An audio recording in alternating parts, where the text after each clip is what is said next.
All right, guys, welcome back to week 6, module 1. This is India and the British oppression. Today our goal is to be able to use a variety of both written and visual sources in order to determine who Gandhi was and why he fought to resist British rule. And you'll show your findings by answering text-dependent questions. That just means, like, as you read, you're answering comprehension questions.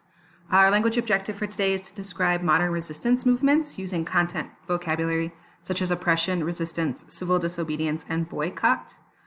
The question we'll ultimately be able to answer by the end of today: how were Indians oppressed by British-ruled India, and how did that oppression lead to resistance? Make sure that today you turn in your Google document. There are 2 discussion questions that you need to answer in Google Classroom today, and then your mastery check is taken and submitted in Scholastic. All right, our vocabulary word here is satyagraha. It literally means holding on to the truth or truth force. This word describes Gandhi's practice of nonviolent resistance against the British rule in India. So somebody who practiced satyagraha, like Gandhi, is called a satyagrahadi. You can see this tiny little picture is a picture of the Salt March, a peaceful protest, which we'll talk about tomorrow. All right, taking a look at these 2 images, I want you to look at them and then answer the following questions. Both of these come from Charlottesville in 2017, which, if you recall, that's where the woman was run over by the car for protesting, peacefully protesting, and somebody less peacefully protesting. So here is image A. What do you notice about this one? And then what do you notice about image B? Once you've looked at those the images, you're answering the question: what is one similarity and one difference between the photos of resistance movements shown above? Now, again, they are both happening in Charlottesville in 2017, but there are 2 very different types of resistance happening there. How are they similar and how are they different?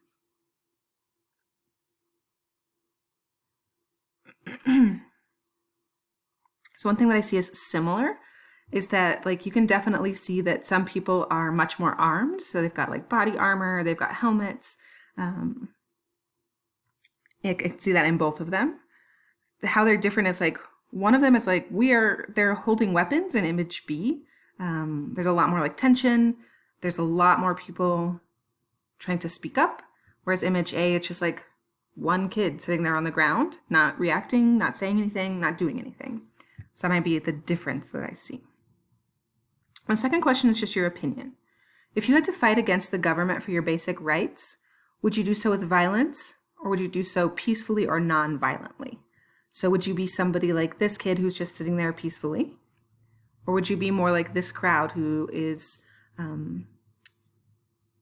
little bit more violently protesting their rights? Go ahead and respond there. You can select violently or peacefully. You can say non-violently as well. All right, you're going to watch this video. It's a violent clash with a white nationalist rally. Remember, if you can't play this video just by clicking on it, you can copy and paste it into Internet Explorer or play it on your phone. And then you're going to answer some questions that accompany it.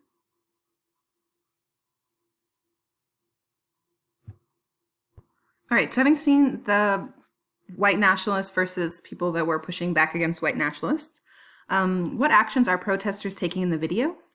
Basically, what were protesters in the video doing to get their point across? And there are 2 sides of this.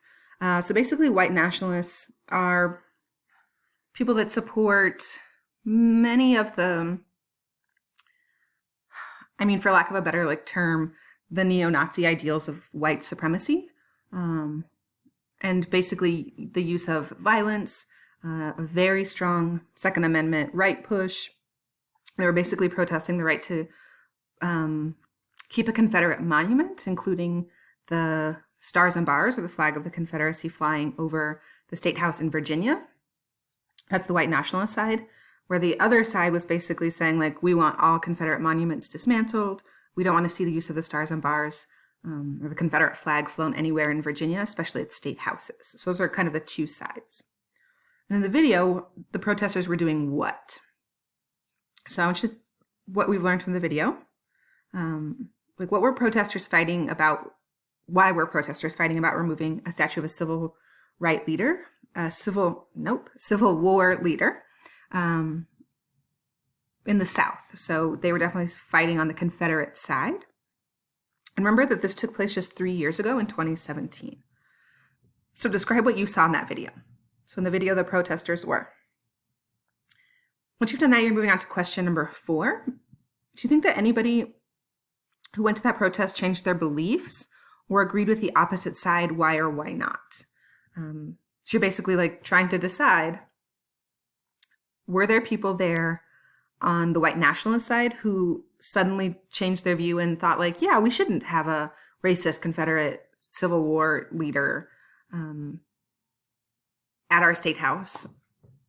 Let's tear it down. And then opposite, do you think like somebody on the opposite side would think like, actually, it's a part of our history and we should leave it up? So you're trying to decide like most likely people who attended this protest did or did not change their opinion because. So make sure you answer that because statement. Once you've done that, we're going to move on to our language activity.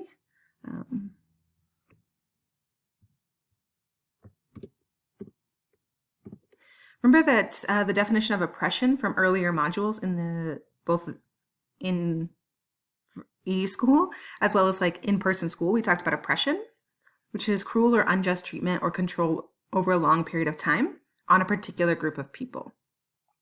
So we're focusing on more modern oppression. And you can see this image here. We want white tenants in our white community. So they were basically protesting like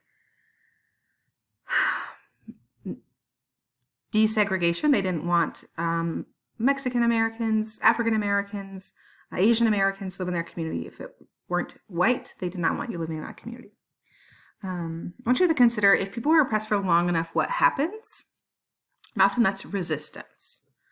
So once we have resistance, the refusal to accept or go along with something. It could be either violent or non-violent. So we see a non-violent resistance movement happening here. Just a march with signs. We see that often happening these days. The Women's March is a really great one that a lot of teachers have participated in. Teacher marches have been a resistance to low pay, which is a refusal to accept or go along with something any longer. So your task now is to read 2 scenarios and decide which one is an example of oppression and which one is resistance. So you'll only use oppression once and you'll use resistance once. And then you're going to describe why that's an example of resistance or oppression. All right, so the first scenario, for much of the history of the United States, women were not allowed to vote. They were not allowed, or they were not able to have their opinions heard or to have a say in how the country was run. So we have to decide if that's an example of oppression, which again is a cruel or unjust treatment or control over a period of time, or if that's resistance, the refusal to accept or go along with something. So for much of the history of the United States, women were not allowed to vote. They were not able to have their opinions heard or have a say in how the country was run. This is an example of oppression, so I'm going to highlight oppression because women for a long period of time were not allowed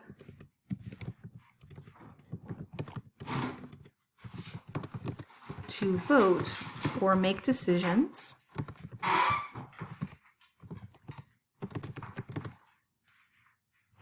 that affected their lives.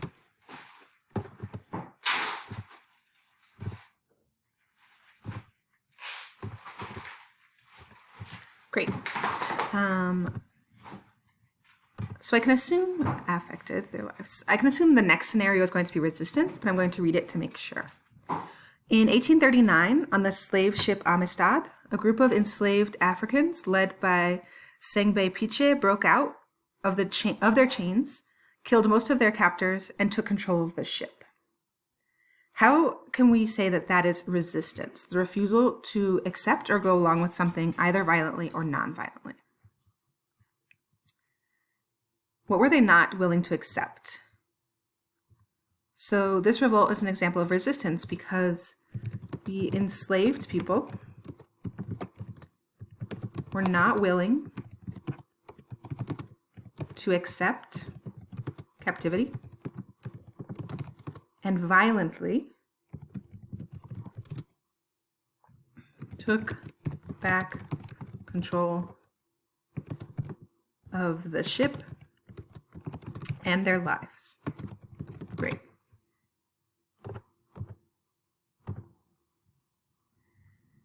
The key point that you need to understand here is that resistance movements that we're going to learn about this week use nonviolent forms of resistance. There are plenty examples of violent resistance movements, but we're going to be talking about nonviolent resistance movements this week, such as civil disobedience and boycotts. We're going to talk about the difference between a civil disobedience and a boycott. Civil disobedience is to peacefully refuse to follow certain laws. So this is not through throwing things, this is not through using weapons, this is just sit-ins, a lot like image A up the top in the do now. This is also writing letters. This is occupying space but not reacting. And the second one is to boycott and refuse to buy something as a form of protest. This person here is holding up a sign, boycott BP. BP is an oil company that 10 years ago, I think it was about, there was a huge oil spill in the Gulf of Mexico that took them months and months to repair. It caused devastation across the Gulf Coast in Mexico, in our Gulf states, in the Caribbean. It killed wildlife. It put a stop to farming and fishing. Huge amounts of oil were washing up on the beaches. It was just like a really big health concern, and they could have done something about it. So they're boycotting BP.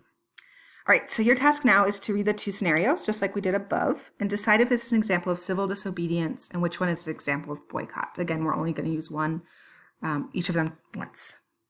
All right, so in scenario number 3, in the 1990s, Nike was accused of using child labor in their factories and making people work in horrible conditions for low pay. Some people refused to buy Nike shoes in response. So remember, up here I saw the word buy in the word boycott. So I know this is an example of boycotting, refusing to buy something as a form of protest.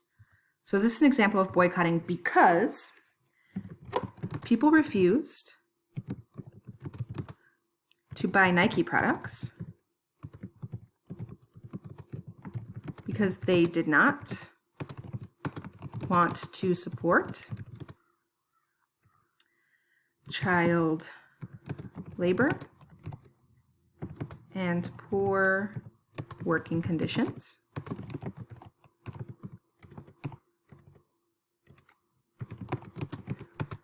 Or low pay. Great. All right, so scenario 4 means that this is civil disobedience, but we're going to read it just to make sure. Rosa Parks famously refused to move to the back of the bus, even though Jim Crow laws said that she had to give up her seat if a white person wanted it. So this is an example of civil disobedience because, remember, civil disobedience is using peaceful, nonviolent methods to protest something. So this is an example of civil disobedience because Rosa Parks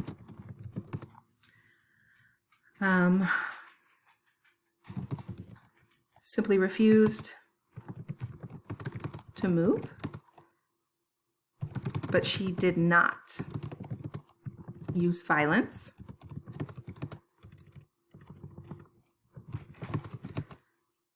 to make her point. Great. All right, I'm going to move on to the next video for our guided practice. Find me there.